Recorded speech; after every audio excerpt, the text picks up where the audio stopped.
Enjoy every day, every minute. We are not born to live in any kind of anger, frustration, unhappiness. We are not meant. Our brain is too brilliant, too well equipped if you use it right. So enjoy the process of learning. I enjoyed all the examinations. I never understood why people do the butterflies in the stomach. My principal was to sleep very well the previous night. I've done all my homework before, and my principal was to enter the exam hall with the strongest physical stamina. My mind alert, those 3 hours, I did not look left or right, write the test. In 1964, I came in the world top 1% of GMAT. I'm not saying this to boast. In India, of that condition, at that time, no IITs, no IIMs, in that environment, from a traditional college, in a global exam, top 1%, that's what gives me admission to 4 American universities, fellowship from all of them, Stanford, MIT, Harvard, Carnegie. It is possible, just because I immensely enjoy every exam as a challenge, just like a good chap who enjoys cricket will score well, will do well. Your second question about how to keep the balance is keep looking at contemporary news and development. It gives you lots of real-life case studies of disaster for ignoring values. The 2008 financial crisis can in fact be described, I have done this in one of my talks in India, I call it the financial pralaya. God or universe, which means society as a whole, cosmic forces, when the reach of Dharma is very high, there is a deluge of some kind which comes to teach us this lesson. So you will find, let me say 2 things. In the US, after the 2008 Lehman Bank failure and those kinds of crises, there is a renewed talk about the need for ethics and values and good corporate governance. This combined with Enron, Arthur Anderson, and all of things.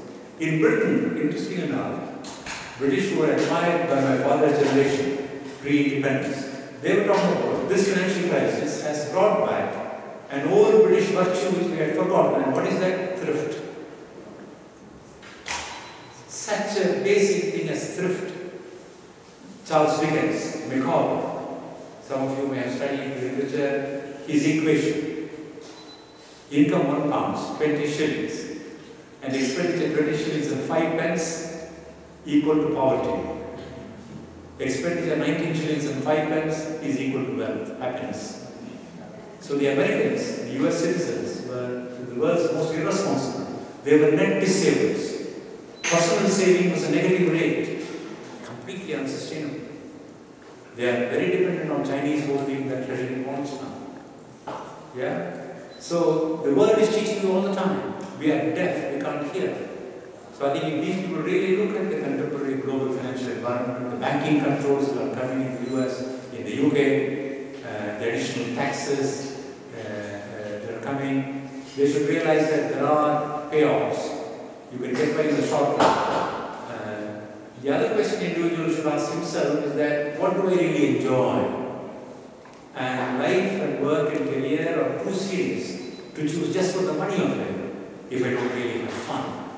So you are entitled to say, what's my contribution? What's my fun? You will make the right decisions. Well, there was a question from Rock Mr. Okay. Well, I'd like to get a question from the girls here. Okay. Soumya. Yes. I hope all the girls are learning at least music or dance or both. Either vocal or instrumental. Okay. Yeah, you're okay.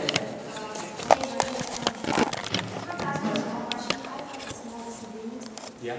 One of your statements. Well, you said that awards come after you work hard. It depends on your age, don't you think? Because right now, as we're kids, we think that we should get our award and then we'll work. We're kids. You gotta. I agree with you halfway.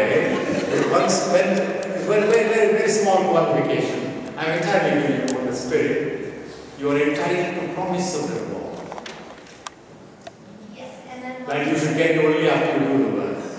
That is true, that is true. But Yeah, Yeah, promise of reward is okay. For the senior people, I would say, don't even look for a promise.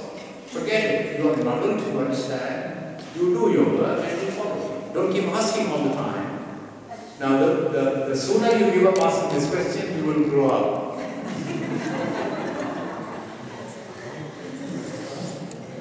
Any other question? Yeah, you said, yeah, not that you ask, whatever you want to ask. Yeah, please go ahead. Hello, my name is Vinita and I just started my first year at university. So I know personally for everything that you've said, I can attest to having experienced at one point or another. My father has always tried to drill this into my head, you know, chase what you love and automatically the rewards and results will come to you. But I actually have a question about your concept of Praladika. Now, I used to learn music, but I stopped learning because of school. And now I feel a little bit of regret. Actually, it's not a little bit, it's a lot of regret. But how can I reintroduce that into my life without throwing off the balance that I kind of created with everything else? Because my parents themselves used to tell me I used to take up a lot of activities because I enjoyed making myself busy. But how do I reintroduce that without, you know, completely murdering the balance that I've sort of become used to? Okay. Yeah, let's take this word regret. It's very important in life. Temporarily overemphasizing something to achieve a particular milestone is to some extent alright. As long as you are in the back of your mind, this is not my long-term balance in life. I am consciously and deliberately veering away from the balance because I have this deadline and I have to achieve this particular goal. Provided you have the ichha, what is ichha? The willpower to return to the balance. That is number one. Number two, if in life at some point and you haven't had regrets, that means that you haven't tried enough. You have not been ambitious enough. Therefore, be prepared for some regret as long as they are regrets of commission and not omission. They are not regrets of negligence to do the right thing. But having done the right thing, still not getting, this model does not guarantee 100% success. It is not possible. So one of the things in maturity is to learn to deal with regrets. And that means one concept from management, from engineering, you can draw on. I don't know whether your father was in manufacturing, he can explain to you later, called failure analysis. When equipment fails, the company has only two options. You have to fix it right now, it is wrong. The second option later is that you have to analyze why this failed, what was wrong in the maintenance, in the lubrication, in the parts, in the wear and tear, in the operator skills, training. So analyze all your failures. So transform regret into energy, learning, insights. You will still have regrets because you will be attempting bigger things later in life. Sometimes things will go wrong entirely for no fault of yours when you will become an adult. Sometimes your child may be handicapped, somebody may be widowed. People in their lifetimes, as I said earlier, see joy and failure. I was recently speaking at the condolence ceremony of a friend of ours who has two daughters. They are both very fine people, working in GlaxoSmithKline in Delhi. His daughter and son-in-law, young people, went to Australia. They were both being very professionally. One day this young man went to dinghy sailing and drowned. And he hadn't learned swimming earlier.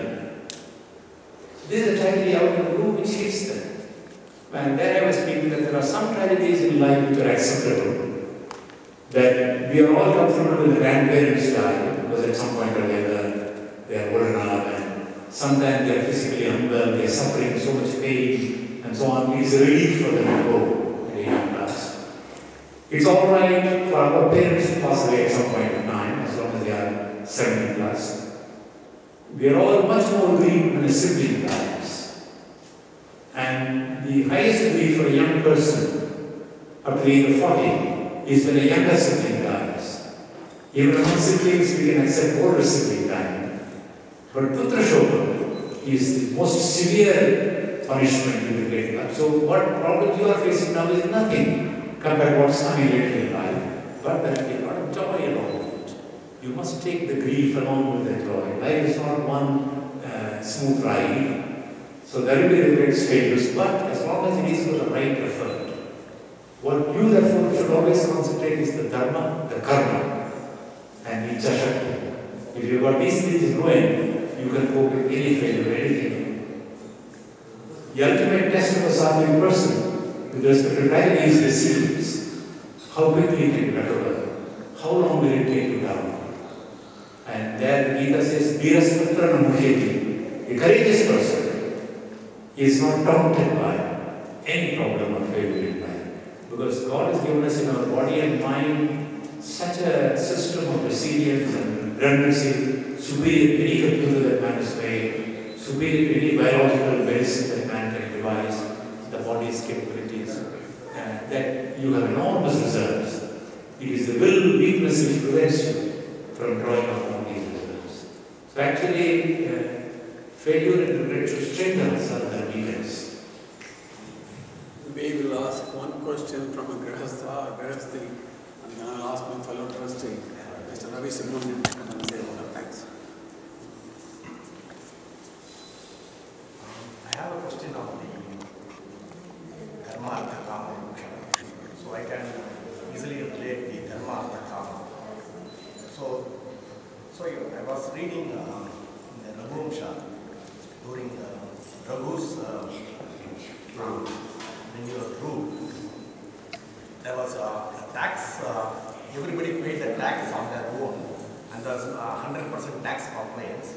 And as Raghu was always in Supama, he said, just like sea water, which is waste, is the clouds declared to good use, same way everybody, they said the money will not be a waste, so they just gave it to the king, so that it comes back to them 100 times better.